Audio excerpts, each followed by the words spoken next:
My name is Sam Jenks, and welcome to another episode of The Way We Source, a podcast hosted by Kodiak Hub, where we share our talks with procurement practitioners, leaders, experts, consultants, content gurus, and people that we find downright inspiring, diving into the role that sourcing and procurement plays in the way that we live. If you like today's episode, make sure to rate the program and give us a follow. Today, we have the pleasure of hosting a true evangelist in the supply chain and procurement space, bringing her extensive knowledge and wealth of experience from over 20 years in procurement at businesses such as Unilever. In 2020, she decided to branch away from being a practitioner into her own position, empowering global procurement teams as the founder and managing director at Pondview Consulting, LLC, specializing in building supply chain and procurement models with leading teams. We're excited to have her joining us today, Anna McGovern. Anna, welcome to the show. Thank you, Sam. It's a pleasure to be here with you. Fantastic to have you on. I would love to start with a softball question. We ask a lot of our guests, but it's important to know, what exactly does sourcing and procurement mean to you, Anna? Well, it's interesting. What sourcing and procurement mean to me, even when I was working on the supply chain side of things, every career highlight that I've had to do with procurement or working with suppliers. So it is a way to bring breakthrough thinking, breakthrough innovation, not just cost savings, but true value to the business. So I've really been excited by my career. I didn't choose it. It chose me, as the saying goes. and ever since, I've just really enjoyed working with supplier partners and bringing value to the businesses that I've been associated with. Well, I'd love to double click on that story. How did procurement choose you? It's interesting. This was early in my days of working with Unilever, but prior to that, I was doing purchasing back in the old days. I was working before Uniroyal for Unilever, and I was doing essentially purchasing materials for manufacturing. It wasn't true sourcing. It was really more of a transactional role. And then I got recruited into Unilever, and I was on the supply chain side. And I got tapped on the shoulder saying, "We'd like you to join the procurement organization." And I was scratching my head like, why would you want me to do that? And at the time, there was that shift from, it's no longer just a transactional function. It really is a strategic function. And it was by virtue of my supply chain background, I knew the end-to-end. I had a degree in finance, an MBA in finance. So they're like, we'd really like you to unpack where the value streams are in what we buy. So I was tapped on the shoulder. I couldn't say no. Didn't know the first thing about packaging. That's what I was purchasing: bottles, caps, pumps, that kind of thing for consumer packaged goods brands. And I began to unpack what are the cost drivers and how can we drive value? And I fell in love ever since. So it was one of those things that was very fortunate for me. That's fantastic. And that's what we think is, one of the big distinguishing factors is the driving of value. I'm curious, you said, you kind of transitioned and you were in that period of transition when purchasing was starting to be seen more so as a value driver. What do you think is the main distinguishing factors between kind of buying and procurement as a role? Yeah. So, both are important, right? The tactical and transactional piece of it, and obviously the strategic sourcing piece of it. The distinction for me on the strategic sourcing side is really about understanding what it is that we're buying and where do we segment what we buy. It's that Kralik matrix, that we've learned back in business school. It's understanding the strategic materials that we buy or the strategic services that we buy that have a direct impact on our business versus, buying paper clips and office paper. You can get that from a variety of sources. And, try living without toilet paper, but it's not a strategic purchase, right? No. So it's really about segmenting, analyzing what we buy, who we buy it from, and what kind of risk is associated with it, right? So if R&D specifies a product that is very unique and it's sourced from one supplier, it's a completely different conversation with that partner. So that would be a strategic sourcing conversation versus, you've got a contract, you need to execute the contract, go release these materials to bring into the factory so that you can run production on the line. Both are extremely important. Managing those day-to-day relationships are extremely important because that's about business continuity. Right. But forming those strategic relationships is about identifying the value, whether it is through cost savings and waste elimination and process improvement, or it's about bringing the outside in to the business. So suppliers come up with ideas. And so you need to be a customer of choice so that they bring their ideas to you, right? I think offline, you and I spoke about a couple of supplier-created innovations. My favorites are the classics, K-Cups for Green Mountain Coffee and Swiffer for Procter & Gamble were supplier-led innovations that created new categories in stuff that we already knew. We were already cleaning floors. We were already drinking coffee. But that was the truest of true innovation that was created because of supplier partnerships. So that's the distinction for me. And let's get into it then right away, because I'm curious. So we're working in strategic sourcing. We feel as if our supplier partners and that led innovation that they can be able to have is important to our end business. Can I ask you, when do you think it's okay to take bets on supplier-led innovation? And also, though, adversely, when's the wrong time to bet on those relationships? That's a really good question, Sam. It's important that the customer, the buyer, is really doing their true due diligence. When is it the wrong time? I suppose it's always the wrong time if you haven't done enough research on the viability of a supplier. There are opportunities where some innovators or some founders will come along and they've got a fantastic idea, but they need investment. They need, a capital influx to be able to help them get to the next level. There is the right time to partner with companies like that. So get in on the ground floor. But if they're not financially viable, or if you look and they don't have enough backing, they don't have enough infrastructure for you to try and partner with somebody like that, if you yourself don't have skin in the game, that's the wrong time, because they could fold and then you're left, essentially in a very vulnerable state, and you're going to have to bail them out, or it's going to cost an awful lot of money. So it's just understanding what you're getting yourself into, and it's a lot of due diligence on the part of the buying community. Playing the devil's advocate here, then, isn't it procurement's role to protect things, to manage risk, to watch costs? Why would procurement go out and buy from suppliers that potentially, maybe just have an idea or in essence are still finding their product market fit? Why would they possibly invest in that innovation? What's the point? That's actually a really good point you bring up, because procurement's role is not to decide. Isn't that an interesting thing for me to say? That is not their role. Their role is to influence. Their role is to canvass the market and bring it to the decision makers with the right due diligence completed, with the right risks identified, with the opportunities identified. What is the business case? And it's up to the decision makers, the business owners, the brand owners. It's the CFO, it's the COO, the CEO, it's the C-suite's role then to take a chance on what procurement is recommending. And this is that shift in procurement.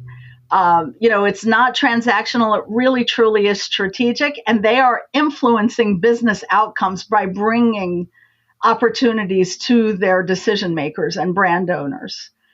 Yeah. So they do not decide.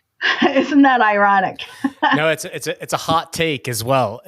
Procurement does not decide. They are influencers. I'm curious about this because you said outside of the podcast when we were talking before that it's hard to grow a business through savings. And that's not where procurement should be. And I love that. I love that take, right? So with this said, what do you think is the real responsibility of procurement? Obviously, you said to influence, but I mean, taking that kind of a layer deeper, how can procurement then shift from a focus on savings to a focus on driving revenue in the business?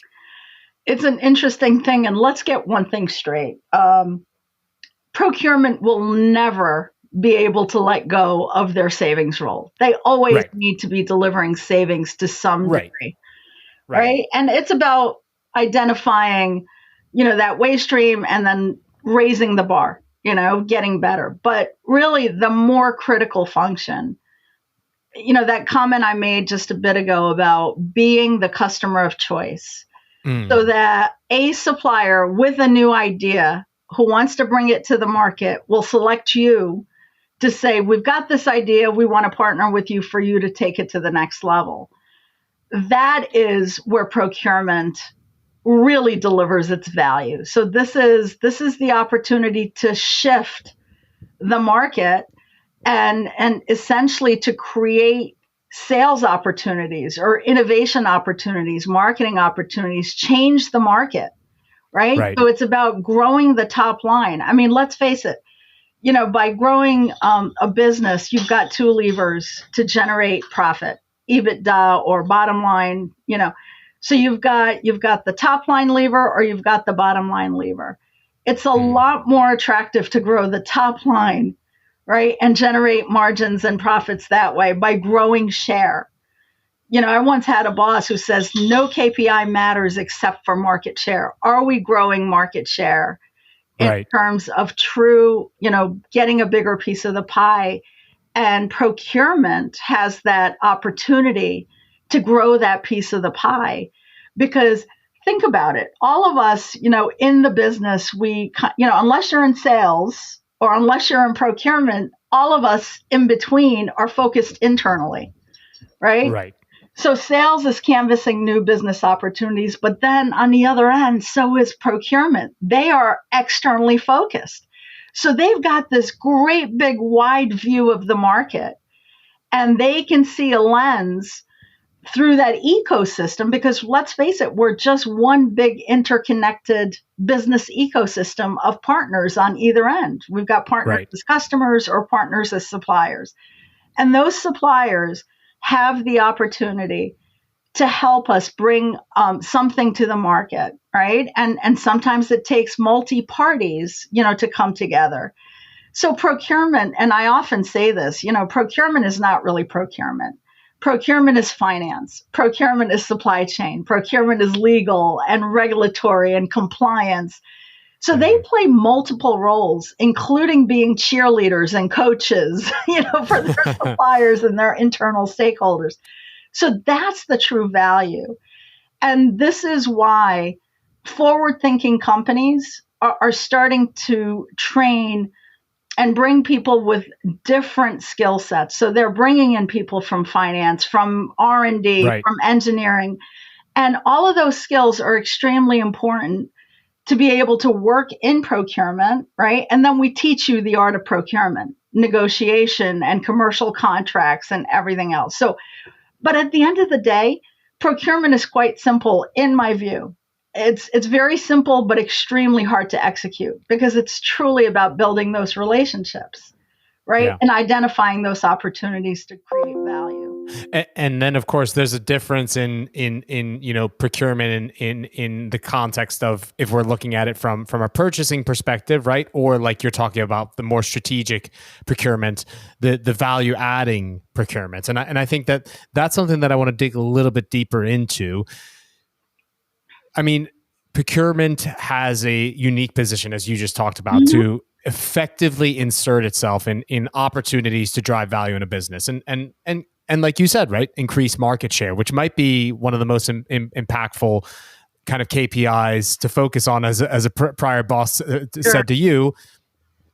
So I'm curious then, do you have kind of anecdotal experiences in your career where you've worked proactively and seeing that procurement was the kind of the direct driver of value, quote unquote. Yeah. And look, I can give you operational examples and I can give you commercial examples. And I want to make sure that I don't come across as putting commercial ahead of operational, because they're equally important in my view.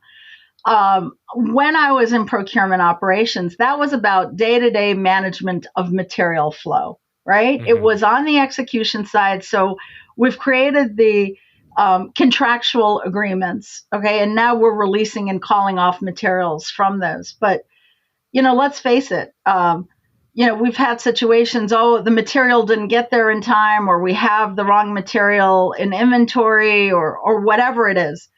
Let's always blame the supplier.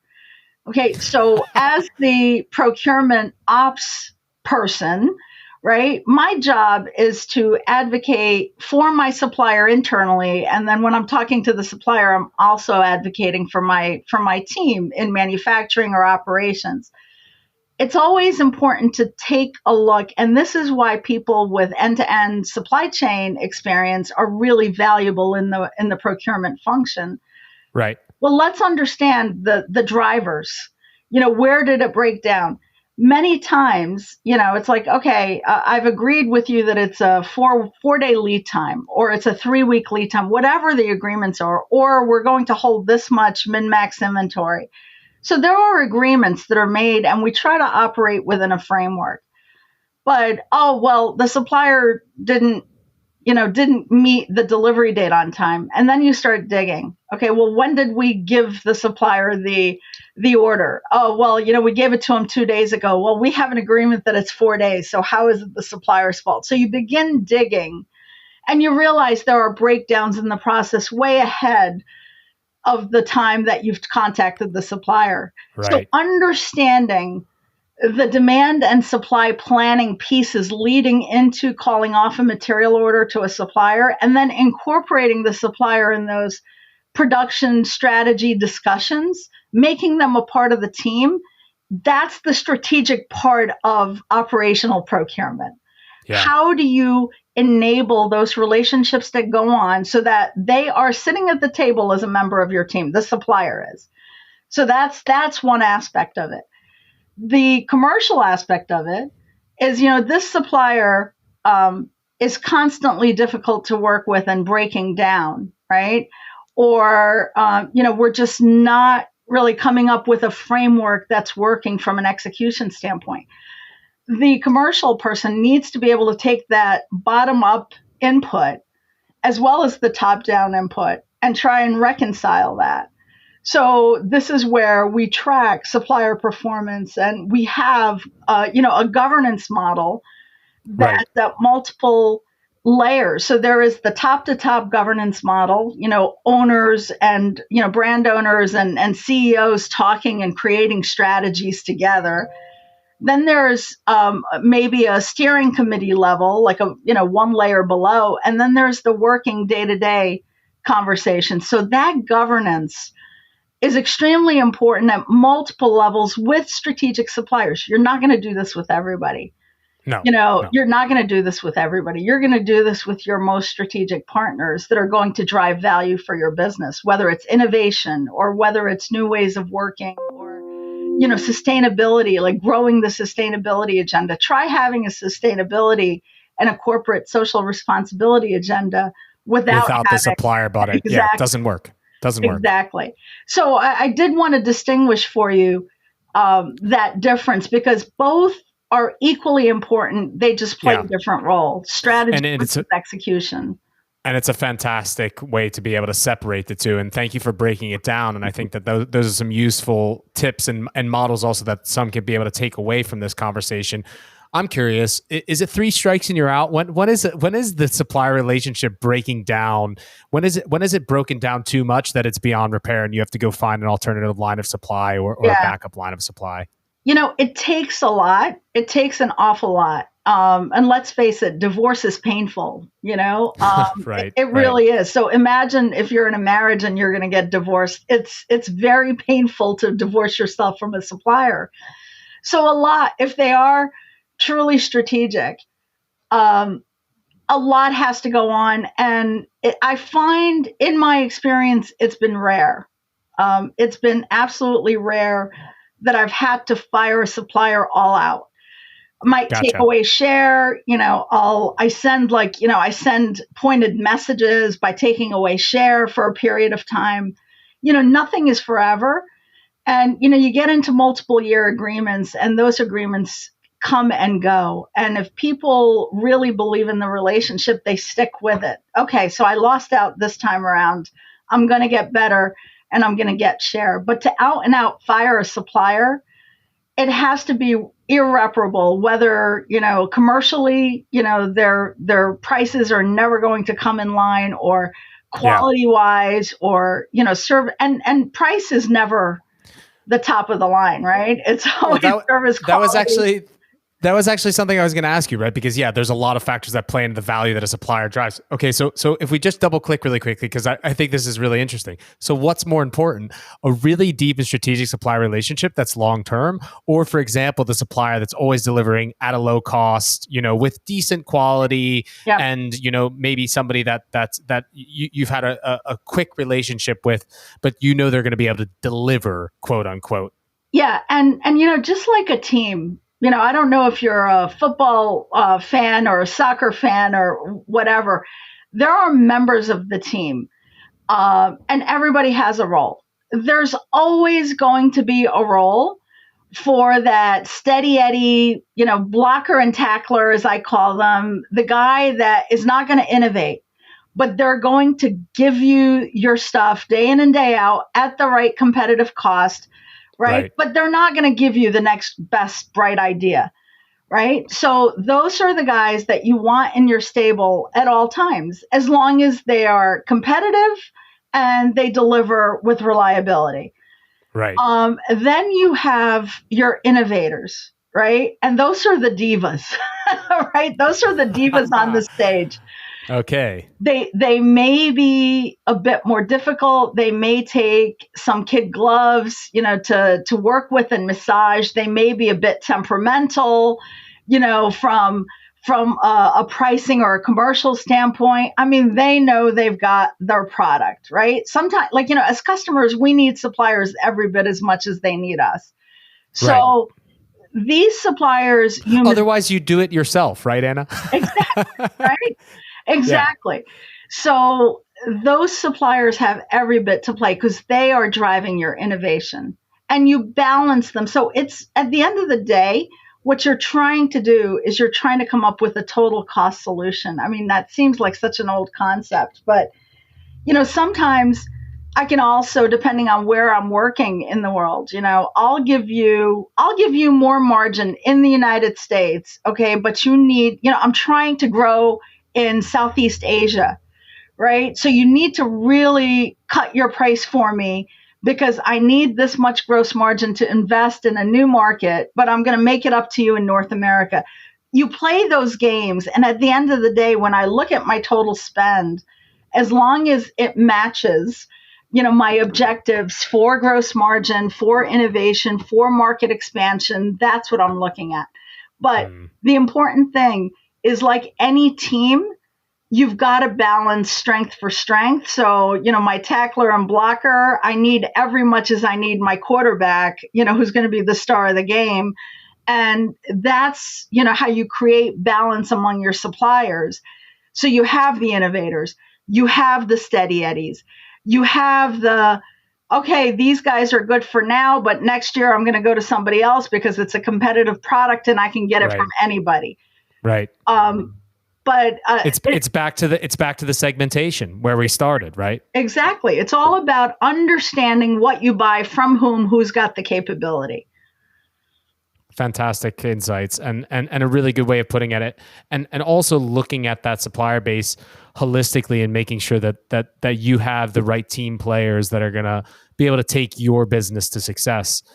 So I think that it's a very, very good way of putting it. I would like to shift gears a little bit because you have a wealth of experience behind you, and I'm sure that you've seen multiple eras of the role of procurement and supply chain, right? I know that you like to tell a good story. It's very obvious. We talked about this before. What do you think is the importance of storytelling in procurement and supply chain?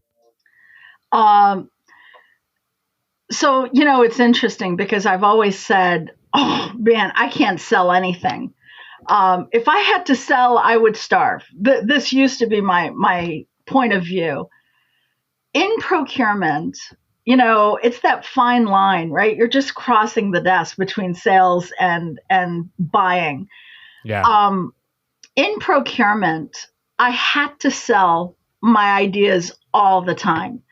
When suppliers come to me and I had to create that perception of value internally, that's where storytelling is extremely important, showing them what's in it for them. So, Right.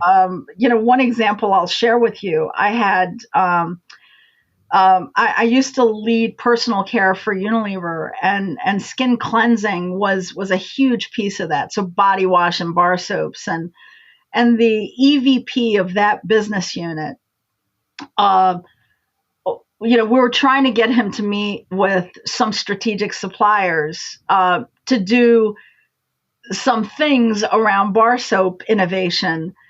And he just thought procurement is about saving money. So he thought he agreed to the meeting. And of course, who do you tell stories to? You tell them to the bag carrier, you tell them to the gatekeeper, to that person, right? So I spoke with the program director for this EVP, and we got the conversation going. And at the end of the day, he thought it was going to be about cost savings, but we got him together with the CEO and the chief R&D officer of the supplier over this chemical that we were going to use to remove water from bar soaps, right? So this was a huge sustainability play.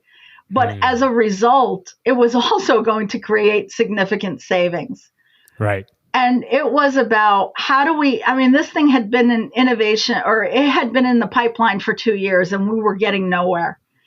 But in that meeting, it was a 90-minute meeting. And it's like, how are we going to cut through? And they made the decision that if we can co-locate our R&D scientists, spend a couple of weeks in our lab, and then we'll turn around and spend a couple of weeks in your lab.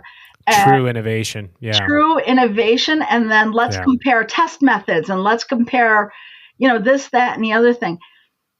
The decisions were made inside of 90 minutes, right? And then that innovation cycle, we put the product on the shelf within 6 months, only because they made the decision to enable the teams to work much more closely. They cut through the red tape about who owns the IP and who's going to do what, and confidentiality. We got that all ironed out. We had the right people in the room, and the innovation came to market in 6 months, and it had been languishing for over 2 years prior to that. Wow. Now, where does storytelling come in? It's like, well, you're not going to talk about savings. We're going to talk about innovation. Here's why. And I told the Swiffer story, right? It's like, hey, you never know. And it's by understanding what it is that you're trying to drive, and then showing your stakeholders what's in it for them. Sometimes it's harder to sell your internal stakeholders than it is to sell your external stakeholders, your suppliers, on why they should work with you. And by the way, storytelling works in the opposite direction when you're talking to suppliers.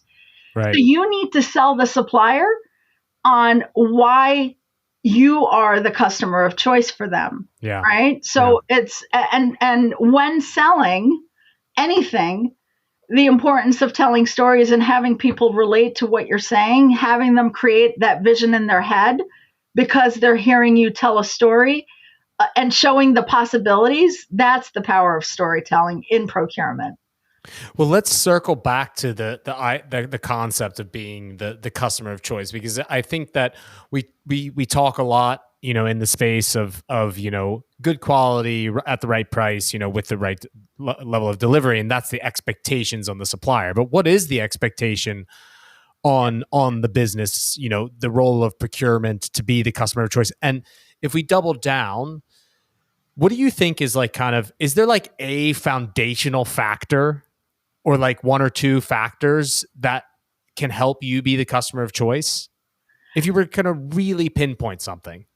Yeah. I mean, I hate to use a term so cliche like integrity, but a supplier investing in a customer is truly investing, not just time, but sometimes they're making real strategic investments, whether they have to expand capacity or build a whole new plant or whatever they're going to invest in from a capability standpoint. They're investing knowing that you're going to be there to help them get the ROI on their investment. So it is about making commitments. And of course, you're not going to be silly. You're going to put strategic agreements in place. You're going to put the legalese in place. So there's going to be supply agreements in place and volume commitments over time. So in order for me to invest in this kind of capability, I have to invest $15 million. And for that, I want a 5-year agreement. And so that's one of the key criteria. So they invest in your potential to grow, but they want the commitment. And there is that due diligence on either end. But it really then becomes about a strategic partnership over the long term. You don't cuff yourself into exact numbers, but you give ranges. And as long as you meet those obligations within the confines of a master supply agreement, that's usually what happens. But it's got to be a good, healthy working relationship on both sides in order for that customer of choice or supplier of choice relationships to continue. And this is part of the governance. There's usually a strategic agenda about multiple areas of working together. So what shapes it? It's innovation, it's the service, it's the capability, it's the sustainability. I mean, usually it's a multi-pronged approach that, essentially dictate the governance model. Right. Well, this sounds like a pretty nice relationship, right? And a relationship, like you said, with integrity. Playing from the other side, though, like procurement's not always known, quote unquote, to be nice, so to say, right? Do you think that negotiating in a way of like beating down suppliers on price, is that a thing of the past, or is that a tactic that's still around? For me, it was never a thing, right? You can't beat up suppliers on price unless So Anna, then how do you negotiate in a nice way? I'm curious if we double down on that. It's basically like, for me, I was never a poker player, right? So that was never going to be my way of negotiating. So it really has to do with the power of data. As geeky as that sounds, it's understanding the data and it's understanding the cost drivers, right? It's being able to reverse engineer the price that they're giving you, by breaking it down to its raw components, like what makes up this price. And then by saying, I want you to make a healthy margin because I need you to be around. And if you're not going to make enough money, and by the way, here's the benchmark, you should be making this much gross margin. This is the part where you negotiate nicely. You create win-win solutions. And I've got colleagues that think that's really a bunch of malarkey, that there is no such thing as a win-win. And I would beg to differ with that point of view. Understand where their waste is, and you understand that by the power of data. You understand that by proper benchmarking, by looking at indices. You know what the industry dictates.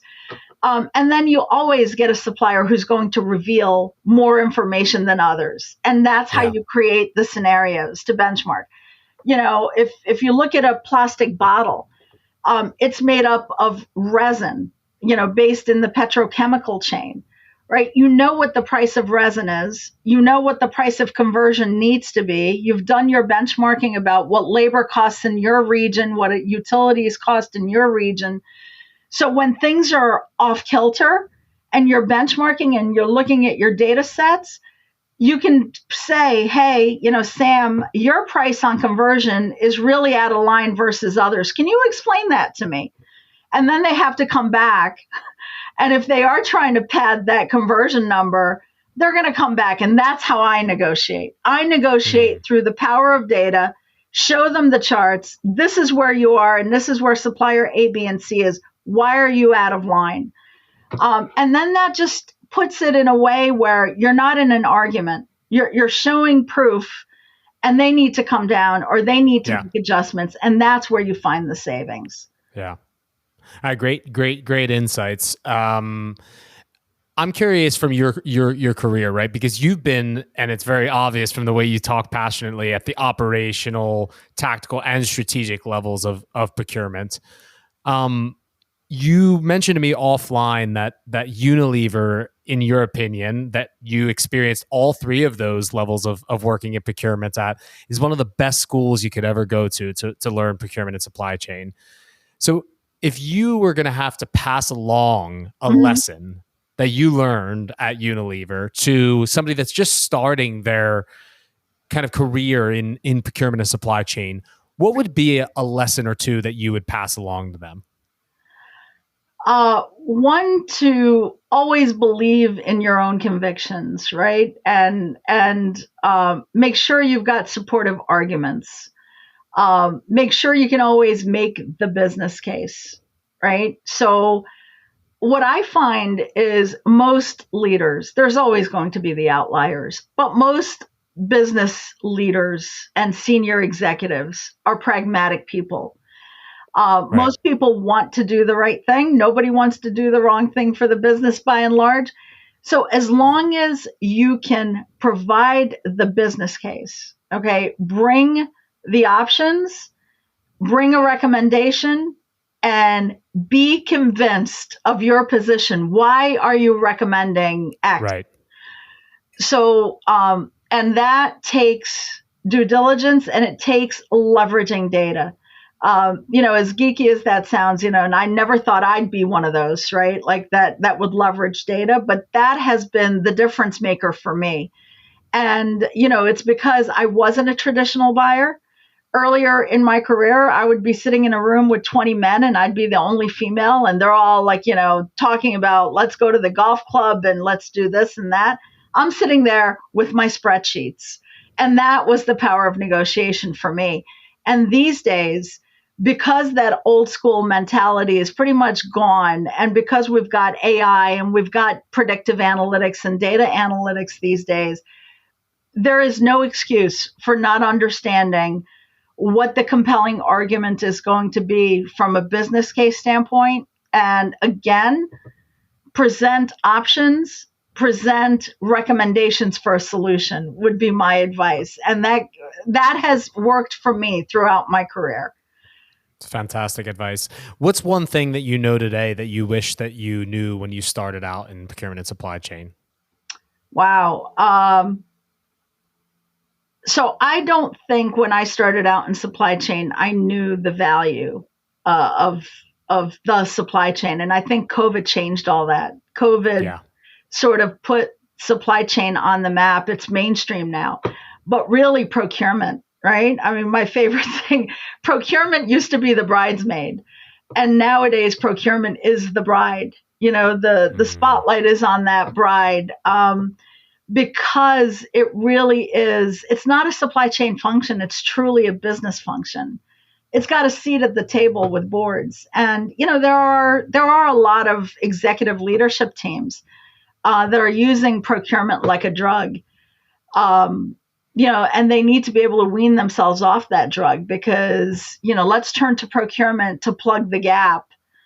In terms of delivering, the profit shortfall. So let's get procurement to deliver that. You need to start looking at it in a bit more broadly, but really it has become now a business function. And for me, what I'd like to see is procurement having a seat at the table in the C-suite. So not just reporting to the CFO or reporting to the chief supply chain officer, but really a true function reporting directly to the CEO would be my preference for procurement.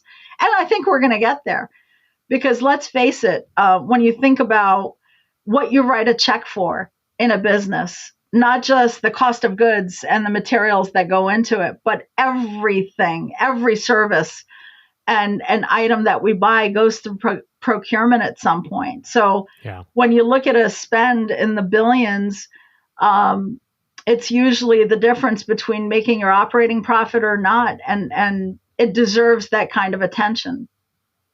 Well, I feel inspired, and I know that our listeners will as well after a fantastic episode. I could talk to you all day, and Thank you. 50 more questions that have come to my mind. We unfortunately need to start rounding off. Before we do so, I would love to have a quick fire round with you so we get to understand who Anna McGovern is, maybe a little bit outside of the world of procurement and supply chain. Quick fire questions, some things completely irrelated to the topics today, but so maybe to get a layer deeper in understanding what makes you tick. How does that sound? Sure, that sounds terrific. Okay, so is there a book or a podcast that is something you're listening to on a week-by-week basis, or a book that's on your bedside table that you would propose to our listeners to check out themselves? Okay, so the podcast that I'm into right now is called How I Built This. By Guy Raz, and it's founders and them telling their story of the blood, sweat, and tears that went into it. Really enjoy it. My favorite book that I reach behind all the time and get is James Clear's Atomic Habits. I usually keep it at my desk, and I practice everything in there because it really is about incremental wins. If we can make tiny improvements in whatever we do, professionally or personally. That book is such an easy read, and I've got it highlighted and scored all over the place. I've got the audiobook and the hard copy. Fantastic tips. If you weren't going to work in procurement and supply chain, is there another role or profession, career that you would have been in? Yeah, I've always enjoyed teaching. There was a period when I was teaching part-time. I was teaching MBA students supply chain, believe it or not. But if I wasn't doing this, the lifestyle is great. The pay maybe not so much, but being, teaching at the college level would have been something I would have wanted to pursue, I think. Fantastic. Well, we learned a lot today, and I'm sure that the listeners did as well. If anybody wants to get in touch or learn more about what you're doing, in your day-to-day at Pondview, or just get in touch for a chat, what's the best way to be able to do so, Anna? Well, the best way to get in touch with me is to get in touch with me on LinkedIn. I'm very active on LinkedIn, or you can get in touch with me through my website, pondviewconsulting.com. Either way works, and I'd be happy to hear from you. Fantastic. And we were happy that we were able to hear from you today. Thank you so much for taking the time to be on the episode. I greatly appreciate it, Sam. Thank you so much.